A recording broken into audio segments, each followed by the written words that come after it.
गजानन गणपति महाराज की जय। विघ्नेश्वराय वरदाय सुरप्रियाय लंबोदराय सकलाय जगत्विताय नादाननाय श्रुतियज्ञ विभूषिताय गौरीसुताय गणनाथ नमो नमस्ते।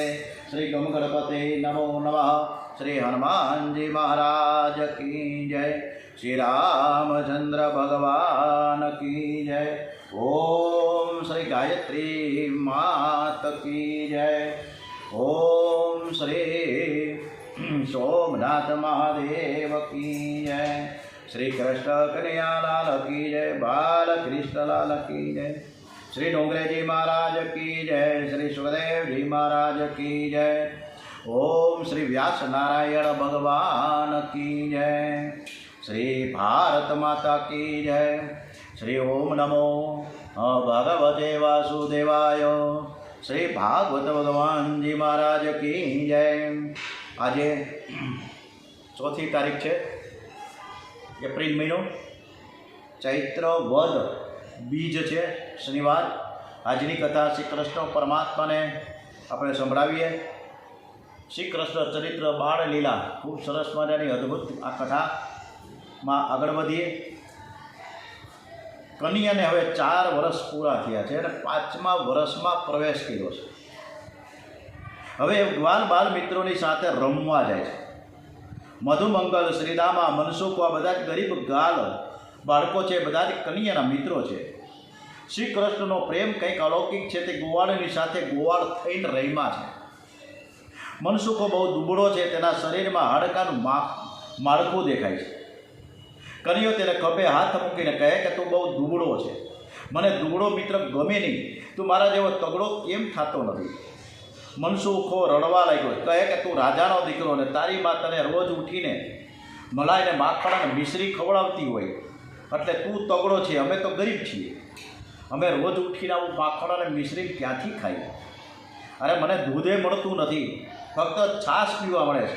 મને તારી જેમ કોઈ વખત 3-4 મહિના સુધી સતત માખણ ખવડાવીને તો હું તારા જેવો તગડો થઈ જાઉં, પણ મારા જેવા ગરીબને કોણ માખણ આપે? મધુમંગલ કહે કન્યા અમે ગરીબ છીએ, માખણ ક્યાંથી લાવીએ? કંસનો હુકમ હતો કે બધું જ માખણ કંસને કર રૂપે આપવું। વ્રજવાસીઓ કંસને બીકે બાળકોને માખણ ન ખવડાવે અને બધું જ કંસને આપે। કંસ આ માખણ પહેલવાનોને ખવડાવે। કન્યો કહે મિત્રો, હું માખણ મથુરા નહીં જવા દઉં, હું તમને માખણ ખવડાવીને મારા જેવા તગડા બનાવી દઈશ। મનસુખો કહે તું મને મહિનામાં 1-2 વાર માખણ ખવડાવે તો વાંધો નહીં, પણ રોજ ઉઠીને તું માખણ ખવડાવે તો તારી માં મારા ઉપર ખીજાશે, તારા ઉપર ખીજાશે અને મારશે।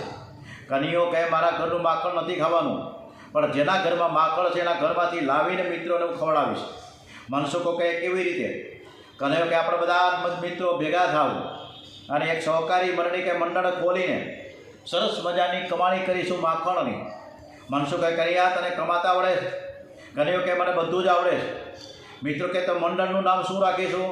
કન્યો વિચાર કરીને કે બાલક ગોપાલ ચૌર્ય વિદ્યા પ્રચાર મંડળ। મિત્રો કહે એટલે કે ચોરી કરવાનું મંડળ?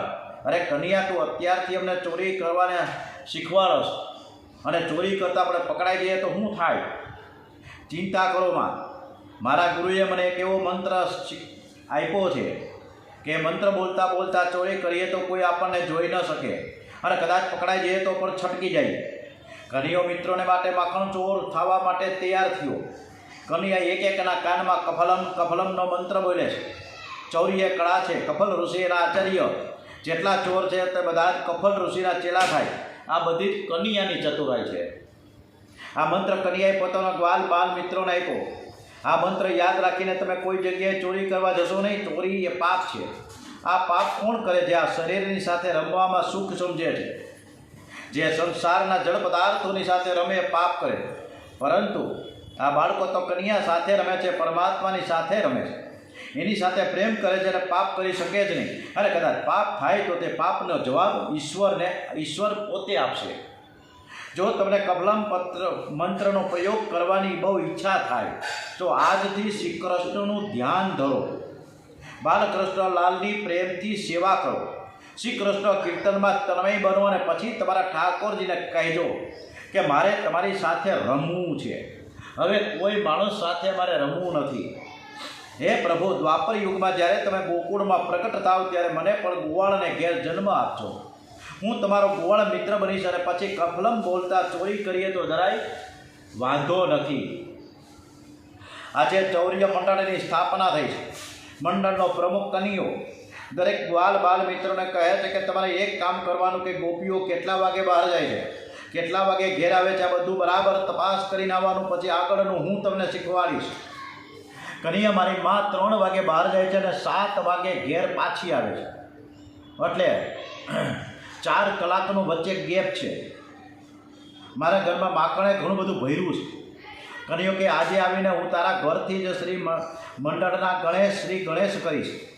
જે બાળકના ઘરમાં માખણ હોય છે તેઓ તેની જાણ કનિયાને કરે છે અને કનિયો સમૂહમાં બાલ મિત્રોની સાથે જ ગોપીઓની ગેરહાજરીનો લાભ લઈ માખણની લાડી કરે છે. કનિયો પોતે માખણ ખાય છે અને બીજા મિત્રોને પણ માખણ ખવડાવે છે. લોકો કહે શ્રી કૃષ્ણ ચોરી કરે છે. શું આ ચોરી કથા છે? જગતનું આકર્ષણ શ્રી કૃષ્ણ કરે છે અને શ્રી કૃષ્ણનું આકર્ષણ ગોપી પ્રેમ કરે છે. ગોપીઓ તન મન ધન સર્વસ્વ શ્રી કૃષ્ણને અર્પણ કરે છે. જે ગોપીઓએ પોતાનું સર્વસ્વ શ્રી કૃષ્ણને અર્પણ કર્યું હોય એના ઘેર જઈને થોડું માખણ આરોગે. જે કાંઈ ચોરી તે ચોરી ન કહેવાય.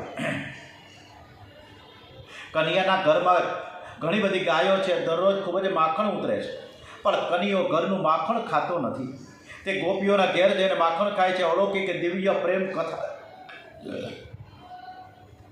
અલૌકિક દિવ્ય પ્રેમ કથા છે.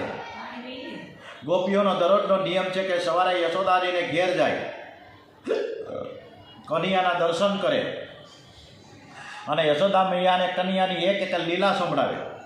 ગોપીઓ વર્ણન કરે છે અને યશોદા તે સાંભળે છે.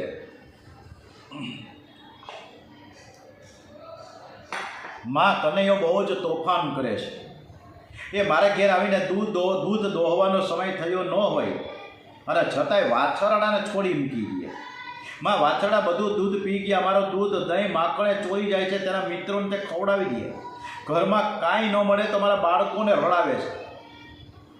ઊંચા સિક્કામાં દહીં દૂધ માખણ મૂકીએ તો પણ ત્યાં પહોંચી જાય છે. અંધારામાં પણ તે બધું શોધી લઈએ. અમે તેને ચોર કહીએ તો તે અમને એમ કહે કે તું ચોર, તું તારો બાપ ચોર, તારી મા ચોર. હવે કરવું હું? પાછો એમ કહે કે આ ઘરનો માલિક હું છું. કનિયાની લીલા તો જુઓ. યશોદામાને તો કનિયાનો આખો દિવસ ઘરમાં ને ઘરમાં રહેલો દેખાય. યશોદાજી કહે કે મારો કનિયા તો ઘરની બહાર નીકળતો જ નથી, તમે બધા ખોટું બોલો છો અને મારા કનિયા ઉપર ખોટું આળ ચડાવો છો. ગોપીઓ યશોદાજી સમક્ષ કનિયાની ફરિયાદ કરે છે અને યશોદાજી તેનો ઉત્તર આપે છે. તેઓ નરસિંહ મહેતાએ સરસ મજાનું વર્ણન કર્યું છે અને આ વર્ણન આપણે કથા પછી કરીશું. સરસ મજાની અત્યારે બાળ લીલા ચાલુ છે, તો બધા ધ્યાન દઈને સરસ રીતે ઘરના કામકાજને થોડોક વિરામ આપીને સાંભળીશું. એક ગોપી કે મા તને હું શું કહું?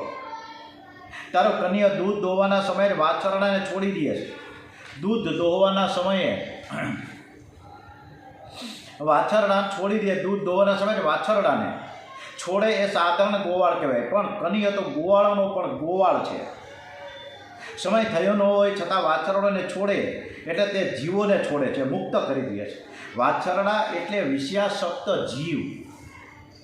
પરમાત્મા વિશિષ્ટ કૃપા ક્યારે કરે? જ્યારે જીવ એકાંતમાં બેસીને પરમાત્માના માટે રડે છે કે મારો તમારાથી જે વિયોગ થયો છે તે વિયોગ દૂર કરી મને તમારા ચરણમાં લ્યો. ત્યારે પરમાત્માને દયા આવે છે. આ જીવ રડતો રડતો જ માના ઉદરમાંથી આ સંસારમાં આવ્યો છે અને જ્યારે સંસાર છોડે છે ત્યારે પણ હાય હાય કરતો રડતો જાય છે. કોઈ જીવ પૈસા માટે રડે છે, કોઈ માણસ પૈસા ન હોય તો રડે છે, કોઈ અપમાન થાય તો રડે છે, કોઈને કંઈ સુખ સંપત્તિ ન હોય તો રડે છે, અને હવે તો કોઈને મોબાઈલ ન હોય તો રડે છે, માથા ફોડે. આટલી બધી માથાકૂટ ચાલી છે કરે, પણ કોઈ પરમાત્માને માટે રડતો નથી. જે જીવ એકાંતમાં બેસીને વ્યાકુળ થઈને પરમાત્માને માટે રડે છે, ઈશ્વરને તેની ઉપર દયા આવે છે અને તેના દુઃખનો અંત આવે છે. જન્મ મરણના ફેરા મટી જાય છે. જેને કૃષ્ણ વિયોગનું દુઃખ થાય છે તે જ બરાબર ભક્તિ કરી શકે છે. પરંતુ જેને પ્રભુ વિયોગમાં સંસાર સરસ લાગે છે તે બરાબર ભક્તિ કરી શકતો નથી. જ્યારે પરમાત્માના વિયોગના દુઃખમાં દુઃખ થાય છે અને ભક્તિ જ્યારે પરિપૂર્ણ થાય છે ત્યારે પરમાત્મા તેને સદ્યો મુક્તિ આપે છે, એટલે કે સમય પહેલાં મુક્ત કરી દે છે. ગોપીઓ વારંવાર કન્યા વિરુદ્ધ ફરિયાદ કરે છે. ત્યારે યશોદાજી કહે કે આ વૃદ્ધાવસ્થામાં બાળક આવ્યો છે, હું તો માં છું, એ બાળકને હું કેવી રીતે ધમકાવું? મને પ્રાણ કરતાં પણ પ્યારો લાગે છે. કનૈયો તમારો જ બાળક છે, તમારા આશીર્વાદથી તો આ દીકરો થયો છે. કનૈયો તમારા ઘેર આવીને તોફાન કરે તો તેને ધમકાવજો, હું તમને બધી જ છૂટ આપું છું. ત્યારે ગોપી કહે, માં તમે કોને ધમકાવવાનું કહો છો? કનૈયો તેવો જબરો છે, એ અમને હામો ધમકાવે છે. ગઈકાલે તે મારા ઘેર તોફાન કરતો તો હું તેને પકડવા ગઈ, હાથમાં જ ન આવ્યો અને દૂર દૂર નાસી ગયો. અને માં હું દોડતી દોડતી એની પાછળ પાછળ દોડી, કેટલી દોડું તો હું થાકી ગઈ. અને પછી મને એણે અંગૂઠો બતાવ્યો કે લા લેતી જા. પછી તેના મિત્રોને શીખવાડે કે આનું નામ લઈને એને હોરિયો બોલાવો. છોકરાઓ મારું નામ લઈને હોરિયો બોલાવવા લાગ્યા છે. બીજી ગોપી કે માં કનૈયો માંગે તો આખી મટકી એને આપી દઉં, પણ તે મારી પાસે માંગતો નથી. ઉલટાનું મને કહે છે કે માં આ બધું જ મારું જ છે, હું તારી પાસે શું કામ માંગું? તમે મારી પાસે માંગો, આવું બધું બોલે. ત્રીજી ગોપી કે માં કનૈયાને ચોરી કરવાની ટેવ પડી ગઈ છે, એને બોલાવીને અમે માખણ આપીએ તો એ ખાતો નથી અને કહે છે કે મને માખણ ભાવતું નથી. અને કોઈ ન હોય ત્યારે ચોરી કરીને માખણ ખાઈએ અને એને ત્યારે એને ભાવવા લાગે છે. આ કેવો ન્યાય? તમે સમજાવો તમારા કાનુડાને. આ સાંભળીને માને ખૂબ જ સંકોચ થાય છે. યશોદાજી ગોપીઓને કહે કે તમે એને ઘરમાં પેસતા જ પકડો ને. ત્યારે ગોપી કે માં કનૈયો આવે છે તેની અમને ખબર પણ પડી જાય છે.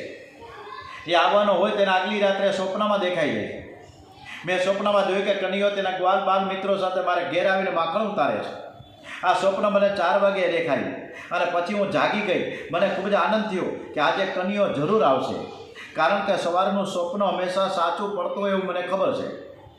રાત્રે પથારીમાં પડ્યા પછી તમને શું યાદ આવે? મનની પરીક્ષા દિવસમાં બરાબર થતી નથી, રાત્રિના સમયે થાય. નિવૃત્તિના સમયે મન જેમાં જાય છે ત્યાં તમારું મન ફસાયેલું જાણવું. ગોપીઓ પથારીમાં પણ શ્રી કૃષ્ણના નામનો જપ કરતા સૂઈ જાય છે. જે પથારીમાં ભક્તિ ન કરે તેને કામ મારે છે. નિંદ્રા આવે ત્યાં સુધી ભગવાનના નામનો જપ ચાલુ રાખજો. જે પરમાત્માની સાથે સૂઈ જાય છે તેને કામનો સ્પર્શ થતો નથી. જ્યારે જીવ ઈશ્વરથી વિમુખ બને ત્યારે તેને કામ મારે છે. પથારીમાં ખૂબ ભક્તિ કરવાની જરૂર છે. મારું ઘરનું કામકાજ કરતી હો ને ત્યારે તમારો કાનુડો ચારે બાજુ મને જ હું એને જોયા જ કરું, દેખાયા જ કર્યા કરે. ન હોય છતાંય કાનુડો ગમે ત્યારે મનમાં આવી જાય. હવે સવારે ઉઠ્યા પછી મેં ચૂલો સળગાવ્યો. ચૂલામાં લાકડા સાથે મારું વેલણ પણ મેં બાળી નાખ્યું, મને ખબર જ ન પડી. પછી હું વેલણ ગોતવા ગઈ તો વેલણ તો અંદર ચૂલામાં. મને કાંઈ ભાન રહેતું નથી. મારી આસપાસ કનૈયો જ દેખાય કરે, મારે કરવું હું? ચોથી કવે મારા જેઠ જમવા બેઠા હતા. મારા ઘરના દરેક સભ્યને તમારો કનૈયો બહુ વહાલો લાગે. હું મારા જેઠને પીરસતી હતી પણ મારું મન તો કનૈયાની સ્મૃતિમાં લીન હતું. મારા જેઠે મુરબો માંગ્યો, મેં સિક્કાઓ પરથી બરણી ઉતારી તેને મુરબો આપ્યો. ત્યાં કનૈયો મને ખૂબ જ યાદ આવવા માંડ્યો છે. આ મુરબો સરસ છે, તે કનૈયાને બહુ ભાવશે. મારા કનૈયાને હું આ મુરબો પીરસીશ. આમ કનૈયાના વિચારમાં હું એવી તન્માઈ થઈ ગઈ, મને ભાન ન રહ્યું. બરણી સિક્કામાં મૂકવાની હતી એને બદલે મારા છોકરાને મૂકી દીધો. પાંચમી ગોપી કહે, માં આજે તો તારા કનૈયાએ મારી લાજ રાખી છે, એ મરતા સુધી મને યાદ રહેશે, હું કોઈ દિવસ નહીં ભૂલું. એ અણીના સમયે દોડતો આવ્યો. અમે તો કાંઈ પ્રેમ કરતા જ નથી, તે અમને ખૂબ પ્રેમ કરે છે, એ અમારું રક્ષણ કરે છે. યશોદાજી કહે, સખી થયો શું? તો કે ગોપી કહે, માં મારા સસરાજીને ખૂબ જ જલ્દીથી ક્રોધ આવી જાય છે, એ બહુ જ ગુસ્સો કરે. આજે મારા ઘેર મહેમાન આવેલા. મને એવી ટેવ છે કે જ્યારે હું રસોઈ બનાવું ત્યારે હરે કૃષ્ણ કૃષ્ણ કૃષ્ણ હરે હરે હરે રામ રામ રામ હરે હરે ચાલુ હોય, રોટલી થાકી જાય. મને એવું થઈ ગયું છે કે રોટલીનો લોટ બાંધું ને તોય હરે કૃષ્ણ, હરે કૃષ્ણ. રોટલી વણવું તોય હરે કૃષ્ણ, શાક બનાવવું તોય હરે કૃષ્ણ, છાશ વળવવું તોય હરે કૃષ્ણ. મારે હરે કૃષ્ણ મનમાં ચાલુ હોય ને રસોઈ થાતી જાય, જાણે હરે કૃષ્ણ હમણાં જ જમવા આવવાના છે એવો ભાવ થાય. હું એને જમાડવાની છું, બધી જ રસોઈ બનાવી, છેલ્લે માનભોગ શેકી હતી. મારા મનમાં વિચાર થયો કે કન્યાને માનભોગ એટલે કે પકવાન, આપણે પકવાન બનાવતા હોય ને, માનભોગ બહુ જ ભાવે. જો અહીંયા આવે તો તેને માનભોગ ખવડાવું. મારું હૈયું હાથમાં ન રહ્યું. મને એવો ભાસ થયો કે કનિયો આંગણામાં આવ્યો છે ને હમણાં જ રસોડામાં આવશે. રસોઈ કરનારે પવિત્ર થઈને રસોઈ બનાવવી જોઈએ. રસોઈ કરનારના મનમાં જેવા ભાવ હોય તે સૂક્ષ્મ રૂપે અન્નમાં આવે છે અને તેની અસર ખાનારો પર હોય છે. અનદોષ મનને અને બુદ્ધિને બગાડે છે. રસોઈ કરતાં કરતાં પ્રભુ સ્મરણ કરતા રહો, પરમાત્માને ભોગ ધરો. આજકાલની માતાઓ, દીકરીઓ, પુત્રવધુઓ કે પત્નીઓ રસોઈ કરતી વખતે પરમાત્માનું નામ લેતી જ નથી. એવો તો સિનેમાના ગીતો ગાતા ગાતા રસોઈ બનાવે છે. રાત્રે સિનેમા જોઈને આવીને સવારે રસોઈ કરતાં એ ચિત્ર યાદ આવે. રસોઈ કરનારનું મન બહુ પવિત્ર હોવું જોઈએ. એને વિચારવું જોઈએ કે અમે રસોઈ કરતાં મનમાં જે ભાવ અનુભવીએ છીએ એની સૂક્ષ્મ અસર રસોઈની સામગ્રીમાં થાય છે. પતિની, પુત્રની કે કુટુંબના સર્વની બુદ્ધિ અને મન સુધારવું એ ગૃહિણીના હાથમાં છે. 6 મહિના પવિત્ર અન્ન પેટમાં જાય તો ધીરે ધીરે બુદ્ધિ સુધરે છે. પ્રભુ સ્મરણ કરતાં કરતાં રસોઈ બનાવો, પછી 6 માસમાં તેનું શુભ પરિણામ જરૂર દેખાશે. અન્નના 3 ભાગ છે. અન્નનો સ્થૂળ ભાગ મળ રૂપે બહાર આવે છે, મધ્ય ભાગ લોહી અને માંસ બને છે અને તેના સૂક્ષ્મ ભાગથી મનને બુદ્ધિ બને છે. માનભોગ શહીકો ત્યારે કન્યાનું ઘણું સ્મરણ થયું અને કૃષ્ણ સ્મરણમાં મને કંઈ ભાન ન રહ્યું. હરે કૃષ્ણ, કૃષ્ણ કૃષ્ણ હરે હરે તન્મયતા થઈ અને એ તન્મયતામાં માનભોગમાં ખાંડને બદલે મીઠું નાખી દીધું. ભોગ ધરી સસરાજી સાથે મહેમાનને જમવાનું પીરેશું. કન્યાએ હજે મારી લાજ રાખી છે. માનભોગમાં મીઠું નાખ્યું હશે પણ તેને કૃષ્ણ નામનો સંપુટ લાગ્યો હતો. મહેમાન બહુ રાજી થયા, મારા વખાણ બહુ કરવા લાગ્યા. આજે રસોઈ બહુ સરસ મજાની અમૃત જેવી બની છે. આવો માનભોગ તો અમે જિંદગીમાં કોઈ દિવસ ખાધો જ નથી. એટલો બધો સરસ ને સ્વાદિષ્ટ બન્યો. ક્રોધી સ્વભાવના સસરાજી પણ આજે મારી રસોઈના વખાણ કરવા લાગ્યા છે. બધાનું જમવાનું પહોંચ્યું, છેલ્લે હું જમવા બેઠી ત્યારે મને મારી ભૂલની ખબર પડી કે માનભોગમાં ખાંડને બદલે મીઠું નાખી દીધું છે. મારા કન્યાએ એવી લાજ રાખી કે કોઈને ખબર પડી નહીં. આજે કન્યાએ મારી લાજ રાખી છે. હું ધન્યવાદ કહું છું તારા કાનુડાને. છઠ્ઠી ગોપે તને હું શું કહું? આજે હું દૂધ અને દહીં વેચવા જતી ત્યાં મને થયું કે મારી મટકીમાં કનિયો છે. મેં મટકી ઉતારી અંદર જોયું તો મને મટકીમાં ખરેખર કનિયો દેખાયો. મને મટકીમાં બાલકૃષ્ણ લાલના દર્શન થયા. મને થયું કે મારે કન્યાને વેચવો નથી. હું એમને એમ ઘેર પાછી આવી ને દહીં દૂધ વેચ્યા વગરના એ પાછા હતા એની અંદર મૂકી દીધા. અને મારી સાસુએ કીધું ભાઈ હું પાછી આવી, આ દૂધને દહીં તેમને લઈ ગયા. આમ કરીને મારી ફજીતી થાય છે. મોટા મોટા યોગીઓ પરમાત્માનું નિત્ય સ્મરણ થાય તેવા સતત પ્રયત્ન કરે છે. ત્યારે વ્રજની આ ગોપીઓ પરમાત્માને ભૂલવાનો પ્રયત્ન કરે છે, છતાં કનિયો ભૂલાતો નથી. ગોપીઓ ન છૂટકે ઘરનું કામકાજ કરે છે, ત્યારે કામકાજમાંથી પરવારે છે ત્યારે કનિયાને સતત યાદ કરે છે. આ કથા ગોપીઓનો પ્રેમ સંન્યાસની આ કથા છે. જે કૃષ્ણ લીલામાં, કૃષ્ણ કથામાં આવો તન્મય થયો છે તેના માટે મુક્ત થયો.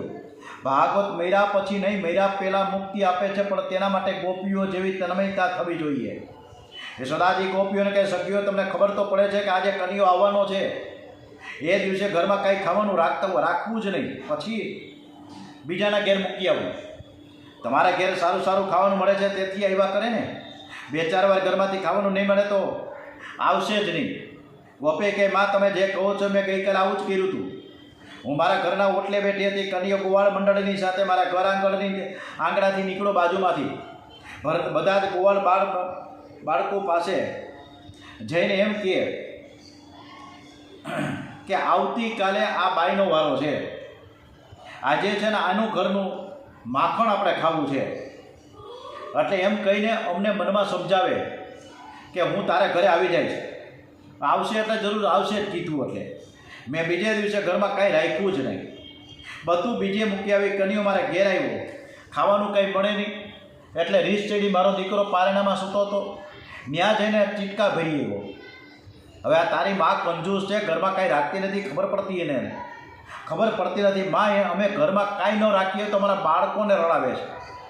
ઈશ્વર દરેક જીવને એકવાર મળવા જરૂર જાય છે, પરંતુ જીવ તેને ઓળખી શકતો નથી. ઈશ્વર તમારા ઘેર આવે અને ઘરતણી સૂતેલા હોય તો ભગવાન રડાવે છે. ઈશ્વર કોઈ પણ રૂપે આવે છે. એ તમારે આંગણે ભિખારીના રૂપે, સાધુ સંન્યાસીના રૂપે, ડોશીના રૂપે, એટલે કે દરિદ્રના રૂપે, ભિક્ષાર્થીના રૂપે, વૃદ્ધ રૂપે પણ આવે છે. જીવ તેનું સન્માન ન કરે તો તે રડાવે છે. ઈશ્વરનું કોઈ એક રૂપ નથી, તે કોઈ પણ સ્વરૂપ તમારે આંગણે આવી શકે છે. તેથી ગમે ત્યારે કોઈ જીવનો તિરસ્કાર ન કરશો, એના પ્રત્યે પ્રેમ દર્શાવજો. બને તો તેને મદદરૂપ થવા માટે પ્રયત્ન કરજો. એના પ્રત્યે દયાભાવ રાખજો. અભિમાનમાં આવી જઈને તેની સાથે તોછડું વર્તન ન કરશો.